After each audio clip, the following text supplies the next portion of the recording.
Jai Jai Shri Chaitanya Jai Nityananda Jai Veta Chandra Jai Gora Bhaktavinda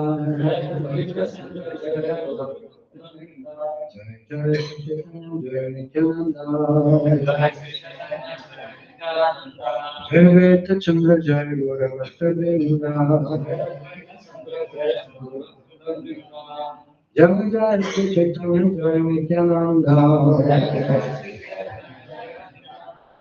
Jai Veta Chandra Jai Gora Bhaktavinda Reading from Sri Chaitanya Lila Part 1, Chapter 4, entitled Confidential Reasons for the Lord's Appearance. Today we're going to be discussing text 46.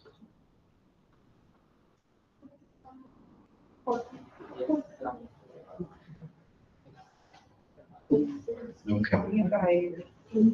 Whichever you say.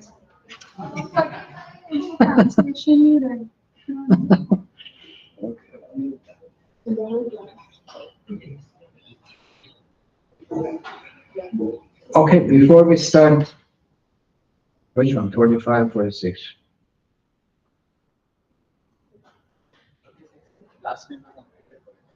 Okay, so then 46. So any points from last discussion 2 weeks ago? Anybody remembering anything? Yes. Spoke about Madhurya Rasa, it includes all the rasas, and it is intimate relationship with Krishna, it is the topmost of all rasas. Okay, so it's mentioned about Madhurya, including all the other rasas, and being very close, very intimate with Krishna. Okay. We won't repeat any of those now, just our as a reminder. Anything else? No. Like we consider Krishna as his whole essence, but we basically stay far away from him. not trying to go closer to him. Like, for example, you gave example like Guru and disciple. The disciple stays away from Guru. So, And then what? but also, if we want to like go closer, we need to be qualified and Okay, if you want to approach Krishna, we want to come close to Krishna, we have to qualify.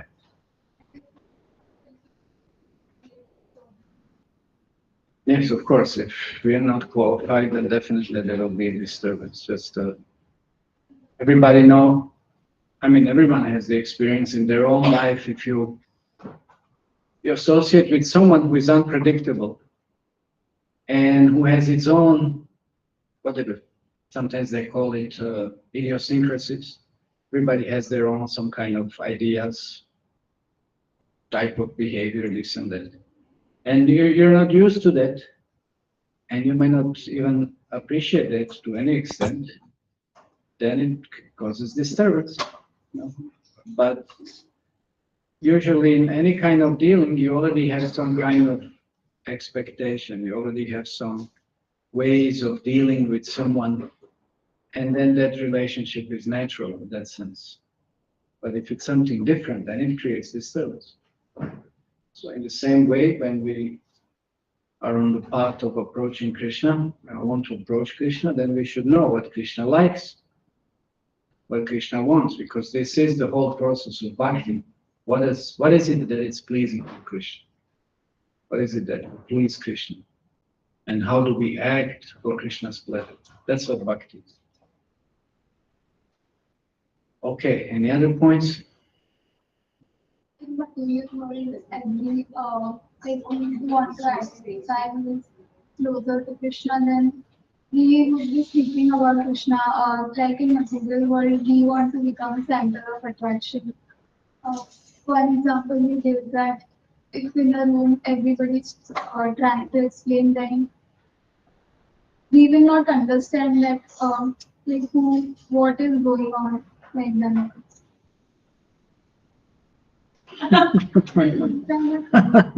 Yeah, we cannot understand what is going on.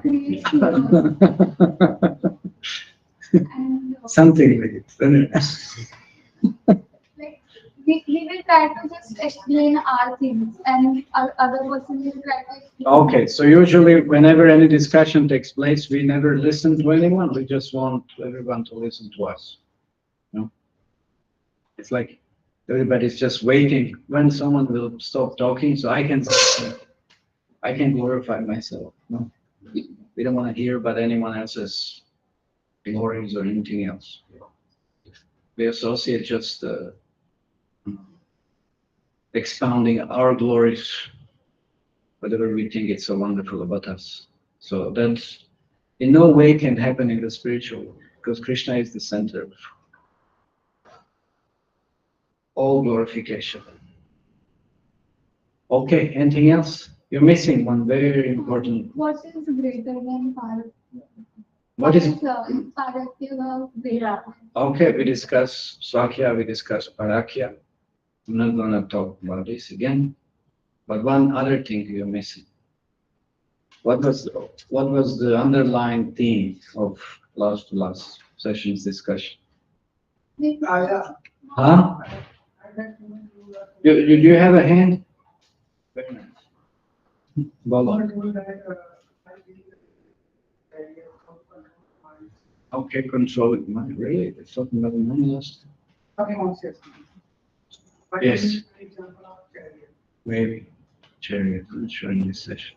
Huh? So service to Krishna is the highest reward. Service to Krishna is the highest reward. Okay. I'm not sure about that. This point in this session, C6 session. That's not in C6 session. You're mixing it up. Mixing me. But not with this session. Surrender of gopis are Surrender of gopis. Okay, but one thing we discussed. absolute sweetness. Yes, Basis of any genuine relationship. that's the point. Talking about relationships. Basic relationship. Okay, so that's mostly what we discussed. So what is the most important feature that develops when there is a good relationship is the most, yes, trust. Trust. So that's a very high goal. So but it's not unachievable. Because ultimately one has to come to that level if one wants to associate with Krishna. One has to develop trust. We have to develop trust in Krishna. One way, and Krishna has to develop even more trust in us because we are not trustworthy. How many times we say, yes, I will follow. Let's say just by even something so serious as vows. When we give a vow, okay, from this day I will chant 16 rounds. Who is following? Huh?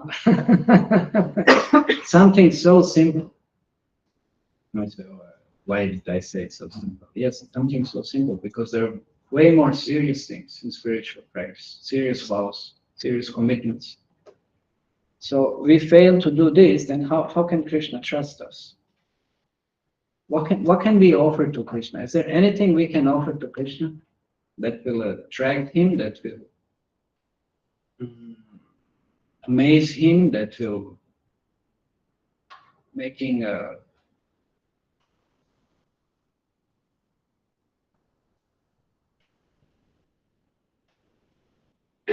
attracted to us, yes, or something like this, anything that will make Krishna bound in some way.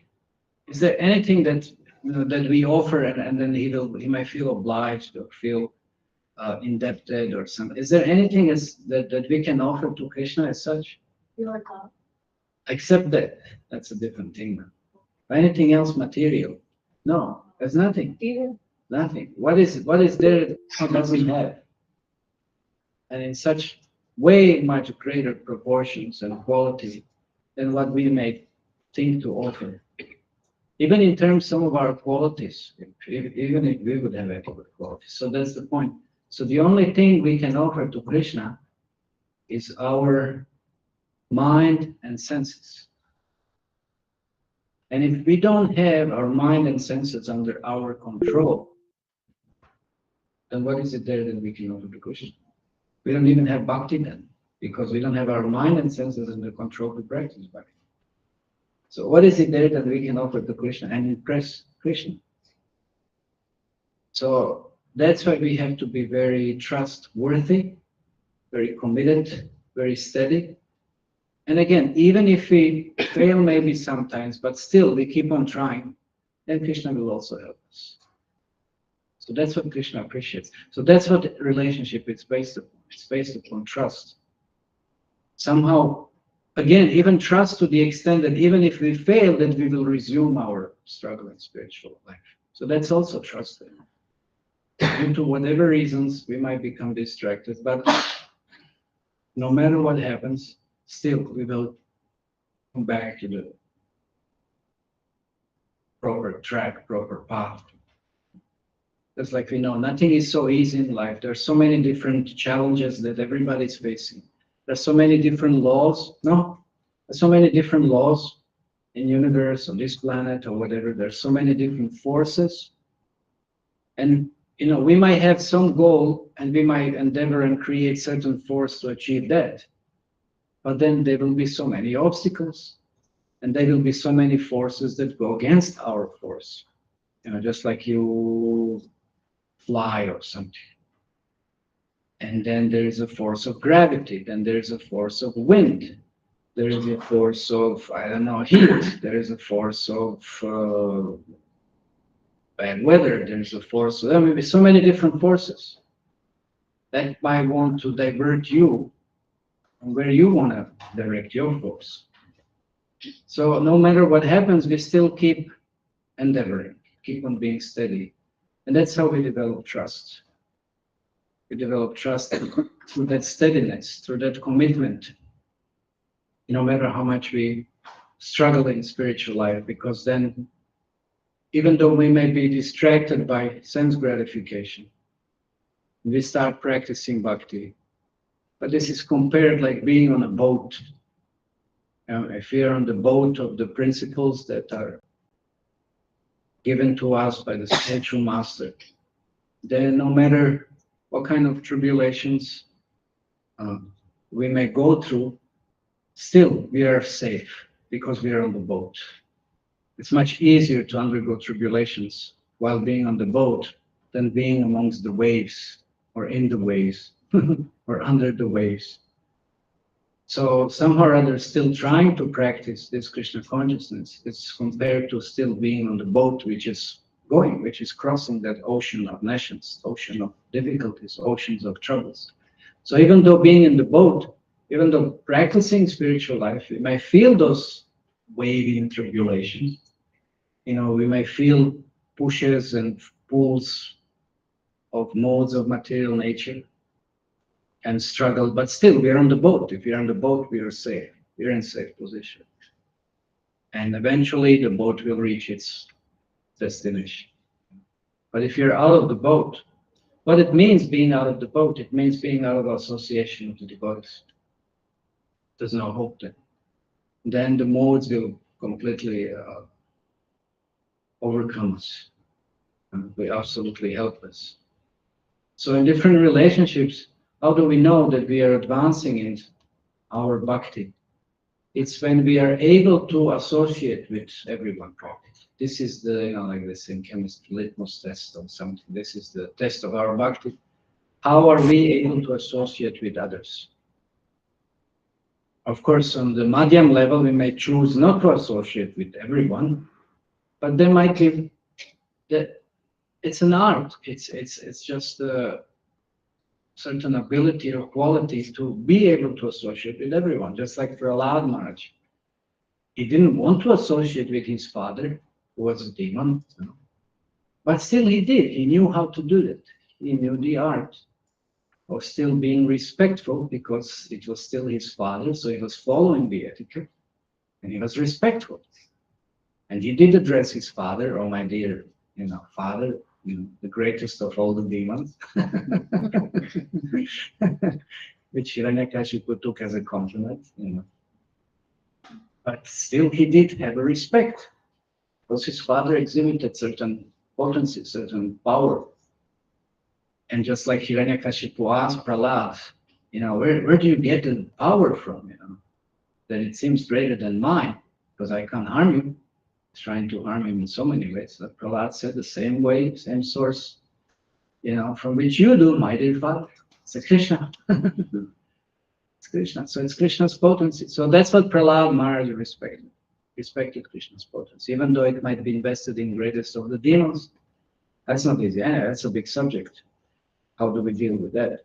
But still, our advancement in bhakti. So we see that Prahlad was very advanced because he was able to associate in whatever difficult situation, even though he was threatened. He was able to relate. Of course, in general, we don't choose such kind of association. We always point out there is a difference between giving association and taking association. So taking means wanting to be with someone without considering whatever bad qualities or habits they might be having. So that's a problematic type of relationship, which will definitely affect us then. But better, therefore, is to give association. Let's say we practice bhakti and we are just with someone looking for a chance that we can talk about Krishna, looking for a chance that we can somehow inspire them also to practice the bhakti process. That's giving association, big difference. Association is not to make someone feel very good about their bad habits. So it's not that we make someone feel good while performing some kind of sinful activities, not having bad habits. But real association is to make them aware that they're committing something wrong and they try to rectify those bad habits. That's a real association. That's a real genuine relationship. And then how do we again relate to someone who is like we use the expression karmi, somebody who's materialist, who is sense enjoyer. How do we associate with them? We talked about last time those 6 principles. Dadati pratigrhinati guhyamakyati prichati bhunta bhujayate chaiva shabdvidi priti lakshi. So we can give gifts, accept gifts, give prasadam, take prasadam. But other 2 we should not do. That's the difference. We can still have a relationship, but with materialists, you should not open your mind in confidence, and you should not hear their opening their mind in confidence. Those 2 principles we should not get involved or entangled with. That's a big difference. Because if we do that, then we will be affected. And their minds are definitely unstable and untrustworthy. We were talking about trust, but somebody again who doesn't have control over their mind and senses, can we have trust in them? That's what it is said, that Prabhupada points out in Krishna book when Kamsa wanted to kill Devaki just suddenly. He was driving her chariot, he was driving her to the wedding, or from the wedding, whatever it is. And they were so close, intimate, and as soon as he heard something that was not pleasing to him, immediately wanted to chop off Devaki's head off. It's like, so no mind and senses under control, very selfish. So when we associate with materialists, we cannot disclose our mind or hear their, disclosing their mind. So that's something we have to be very cautious. So any genuine relationship essentially can be manifested if one develops good qualities, if one works on himself, and one doesn't have any expectation from anybody else. That's not easy, that's a big challenge. But one has to serve and sacrifice without any expectation. That's another way to develop genuine relationship.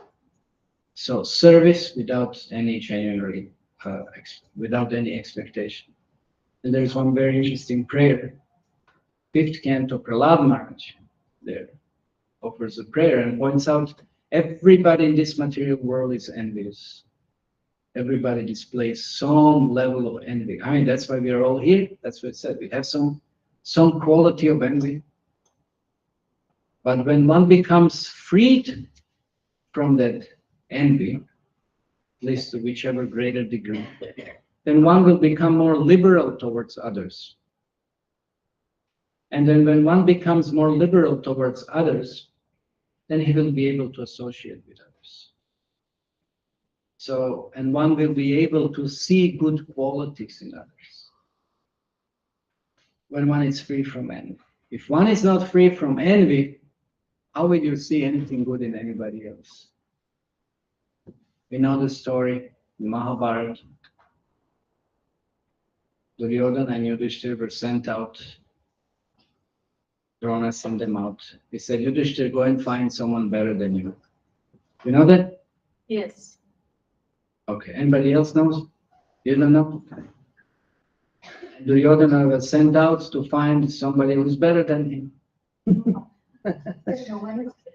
So that's the whole point. Because he had so much envy. And Yudhishthira couldn't find anyone better than himself. They came back and it was understood who is qualified to be the emperor. What is the state of mind? What is state of consciousness? How do they view others? No. So if one is not free from envy, he won't be able to see anything good in anybody else. So when we relate to each other, are we finding anything good, or are we just seeing faults and shortcomings? Are we judging others, for whatever reason, and finding flaws? So how do we relate? So if we practice spiritual life, we see that then we go deeper and deeper and deeper and deeper, seeing someone else's good qualities. And then we learn how to appreciate others, you see. When you find good qualities, and this is what is another quality of a Vaishnava. Vaishnava means one who sees good in others. one who, fans the spark, even though there might be so much, let's say, darkness. Surah, switch off the lights. Fast, switch off the lights. Switch off the So much darkness in us, and only little spark is coming from laptop. Switch now, switch on. So now again, you fan and you expand the light, expand something good. So that's a Vaishnava. He sees always something good. It's not the one who's going to be seeing something that it's so negative, because the more you contemplate on negative, your own consciousness becomes contaminated. And your own consciousness becomes just negative. People who constantly criticize are just like filled with poison. They only see negative. They only see something that is destructive for devotional service. And that's why they fail to advance. And that's a very neophyte level, Anishta level of bhakti, very dangerous, where one tends to criticize and practically destroys Hatimata, his own devotional process, devotional service, devotional creeper. So that's why one should learn how to see good in others. There was one disciple of Bhaktisiddhanta Saraswati Maharaj, and he had some tendency to, create some trouble and this and that. But he was cooking, and he was always, very steady in his service. And everybody, would find any chance to try to, bring out something against him. And that person left the bar. And then everybody was just waiting, yes, now we will expose everything and this and that. But then Bhaktisiddhanta Saraswati Maharaj said, but he always had a, clean, washed clothes. And that's our whole discussion ended. When he said that, nobody said anything else. Because that was the point. Whatever was good was presented as a good thing. And that's it. That's a Vaishnava. Who is the greatest Vaishnava than Bhaktisiddhanta Saraswati Maharaj? So that's why, just also like Srila Prabhupada, I mean, nowadays, of course, in India, there's not much difference, but anybody planning to go to US or something like that? When Prabhupada went, just imagine he wrote the poem. He said, "My dear Lord, why did you bring me to such a horrible place? But since you did, I knew it's another one. But since you did, so now make me dance, make me dance, make me dance, make me a puppet in your hands." It's a terrible place. Why? People didn't have, cultural habits, what we consider from a Vedic point of view culture. And Prabhupada had to tolerate so much.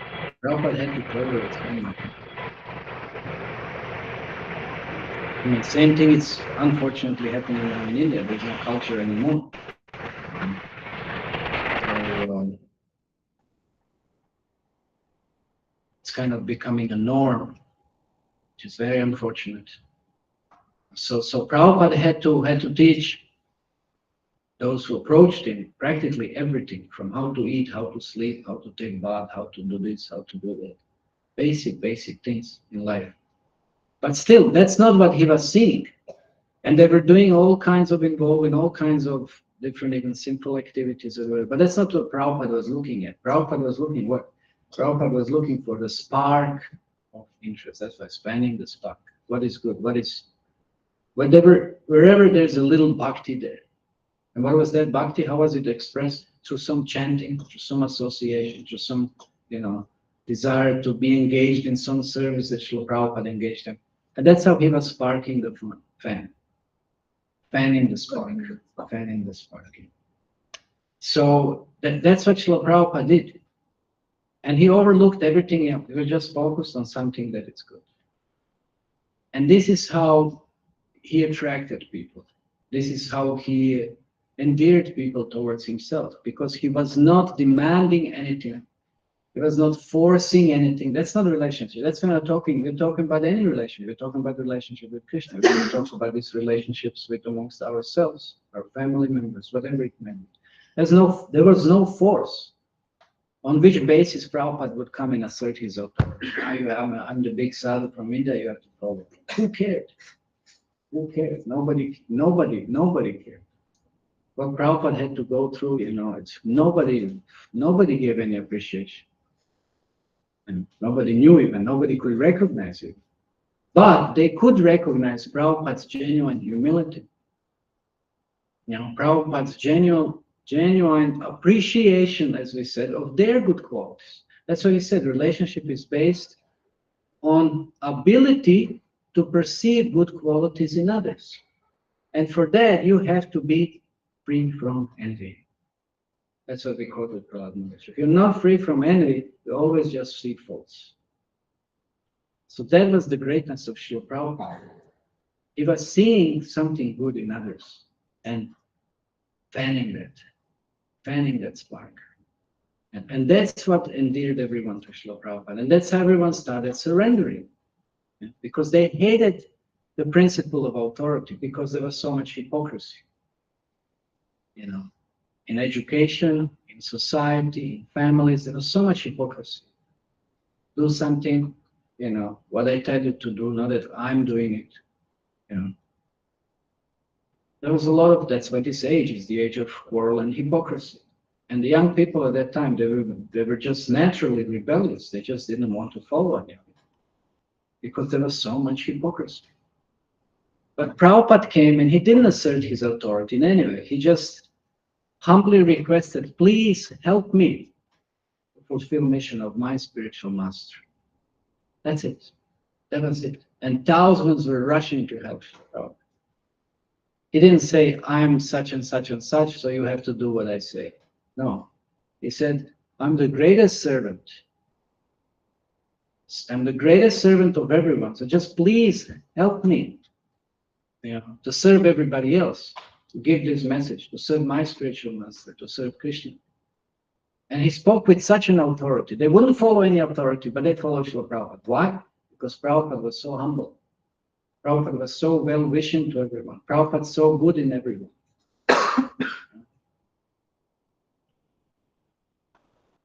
That's why they surrendered. That's why they were able to follow. And Prabhupada never took any credit for himself. He just gave all the credit to everybody else.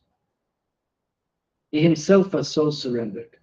And whatever he asked, he did it himself.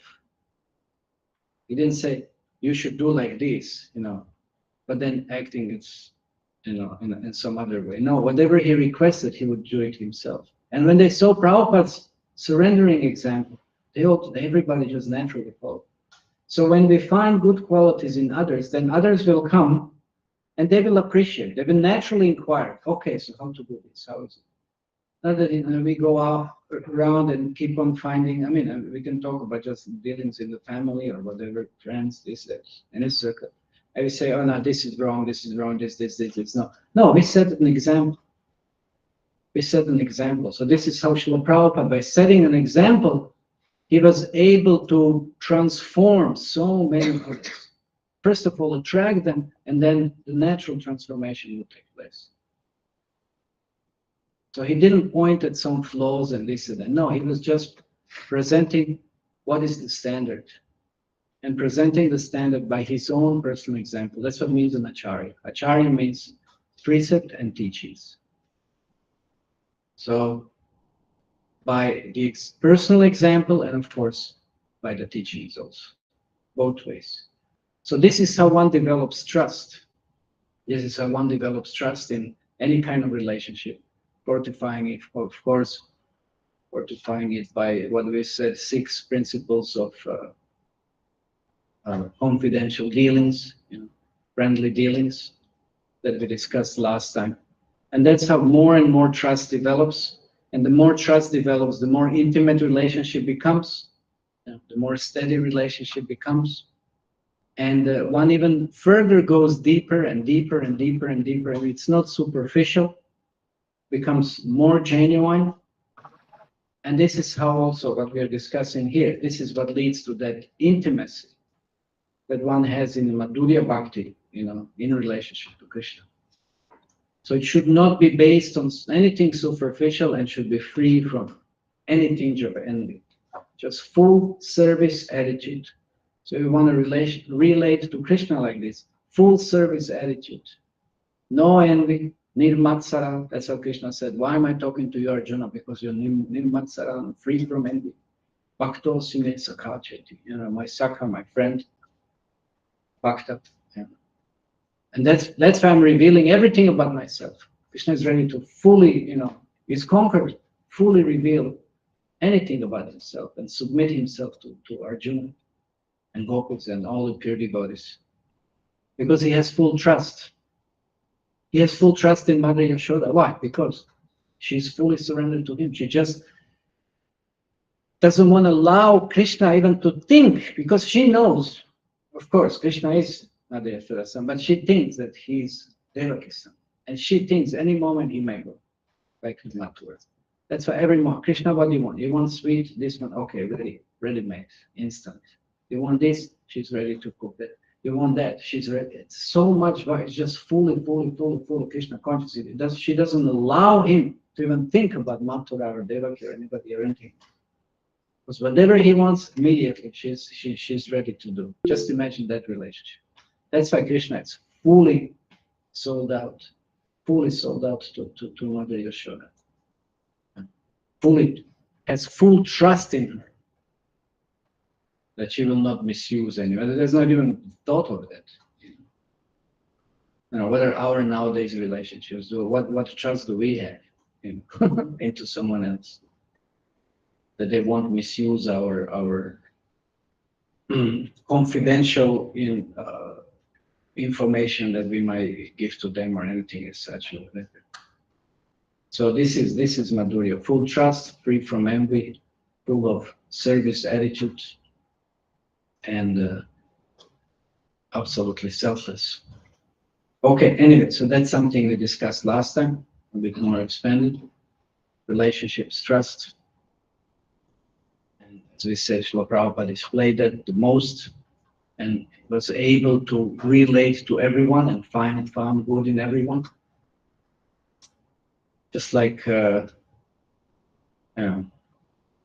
anything can be connected to Krishna.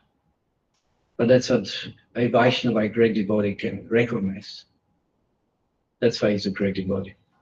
Okay, any questions on this? I can start today's verse. What we discussed so far, yeah.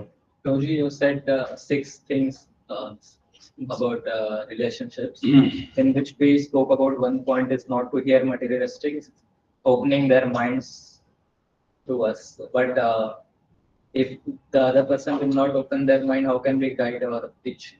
You cannot have the deeper relationship with that person. So then you start with first 2 or last 2. No, giving gifts, giving prasad. No, at least from your side.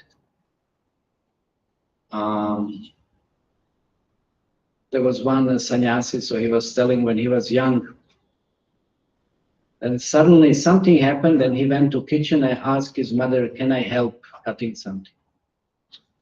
And she was amazed. Wow, how did that come? How did that happen? Because it was always, like children, that's natural. They always ask. They never. I mean, they always demand. Better to say, they never ask, "Is there anything I can do?" No, to help. So Srila Prabhupada had the same experience. Even when he gave initiation, everybody left. Prabhupada had to clean everything, wash balls, this, that. No one did anything. Then finally somebody came and said, "Is there anything I can do, Swami?" Prabhupada said, "Wow, okay, finally." I said, "Okay, been waiting for that for a long time." So that's why, again, Prabhupada did that service he did everything without the expectation. So when that is done, you'll see one becomes purified, and then naturally after some time we'll like, okay, is there anything I can do? So then he will reciprocate from his side. If he survives till that point. So that's why sometimes devotees push a little bit. They don't wait too long. You know, I say, okay, can you please do some service before it comes, you know, from them. That might take a long time. Because everybody, as we said, everybody's self-centered, selfish. They don't think, you know, is there anything I can do for someone or something? They just think, you know, how do I receive service from everybody else? So it takes a long time to become purified to come to that point. Is that the answer? Yeah. Anything else? Okay. Few minutes left. Okay, let's read. Let's see what it's here. Athaeva madura rasa katitara nama svakya parakya bhave dvivida samsthana. Translation by His Divine Grace, says Bhaktivedanta Swami Srila Prabhupada. There are no purports. Let's see. Therefore, I call it Madhura Rasa. It has two further divisions, namely wedded and unwedded love. So that we already discussed. So Madhurya Rasa has Parakya and Svakya. There is a great text 47. There is a great increase of mellow in the unwedded conjugal mood. Such love is found nowhere but in Vraja. So that's why this Parakya Bhav, it's because there is no commitment, there is no certainty, there is no possessiveness. That's why it's greater, and that's why it's greater anticipation, that's why it's greater anxiety, that's why the feelings are much deeper. Feelings are much deeper. Whereas, you know, in Dwaraka, it's taken for granted. Krishna is my husband, and he has to be my husband now. There's no way out or whatever. It's that mode of possessiveness, that mode of just expectation. So that's not so great. It's predictable, but Parakya is unpredictable. It's absolutely unpredictable. That's why it's more dynamic. It's more what you said, Akashraj. Oh, I'm sorry. Last time you said exciting or something. Yeah, I got it. Okay, good. I remember. Okay. So that's the difference. That's the difference. So Rakya is way more unpredictable and more dynamic type of rasa. So this mood is unbounded in the damsels of Raja, but among them it finds its perfection in Sri Radha. Of course, Srimati Radharani, she's the epitome of devotion service. So her pure, mature love surpasses that of all others. Her love is the cause of Lord Krishna's tasting the sweetness of conjugal relationships. So he's so she is so selfless. She's so selfless. She's so surrendered. She's so sacrificing. She has such a desire to please Krishna, whatever necessary. At any moment, without any reservation. So how Krishna wouldn't be bound by her love? But the problem, of course, that can't be projected in this material world, in material relationship, because who is there to reciprocate in such a way? Who is there to appreciate? It's mostly, even if one may be having desire for such kind of surrender, but who will appreciate? Who will reciprocate in such a way? Who is qualified to do so?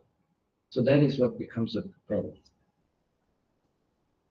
So therefore, Lord Gauranga, who is Sri Hari himself, accepted the sentiments of Radha and thus fulfilled his own desires. So this is what this chapter again is about. It's confidential reasons for Lord's appearance. And that's why Krishna himself wanted to understand those sentiments of Srimati Radharani. And therefore he appeared as Lord Gauranga. So here we have a big purport now. More than a page, almost page and a half. Oh, nothing, I guess we will have to stop. Yeah, so we'll have questions. So 50, text 50, next time we'll see when that will happen. Text 50, we stop to the text 50. Yes, questions? Radharani is in which Sankhya or Parakya? Parakyam, that's what we read.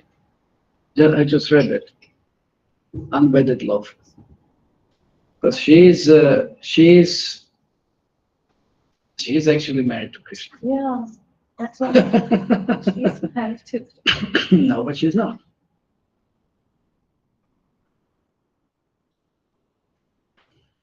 We would joke and say this achincha bela bela. It's simultaneous oneness and difference. Of course, you can't apply that philosophy to that relationship. Okay, how it is? It's like this. First of all, there are two sampradayas. One is Gaudiya Sampradaya, another one is Nimbarka Kumara Sampradaya. So Gaudiyas exalt Parakya, where Radharani is not married to Krishna. And Nimbarka Sampradaya points out that Radharani is married to Krishna. Because there is one instance with Lord Brahma when they were children. They were playing. So Gaudiya Vaishnava would say that was just a play. It wasn't a real thing. Just like kids go together and they'll say, okay, let's marry or something like this. It's a child's play. It's not a real thing. But then they will say, no, it is like this. So it depends on the mood. Depends on the mood. You can have Radha and Krishna being married. Depends on the mood. But then you miss out on so many, what we said, so many dynamics of Parakya Bhav.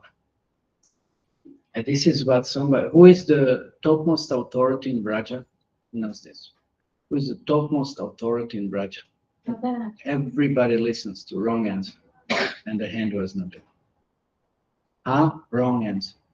Who is the topmost authority in Braja? No. No, wait a second. No. Suspension for a few seconds. Let me see. Where is your hand? Tulsi Devi? Close. Lalita? Maybe, yes, but not exactly. In some ways. Huh? Who? No. No. No. Huh? I don't know how many now. Anybody knows, or you're just still wasting time now? If you don't know, who said that? Who said that? Okay. Purnamasi, yes, Purnamasi. She's the most elderly, respected lady, and everybody, whatever she says, that's the law.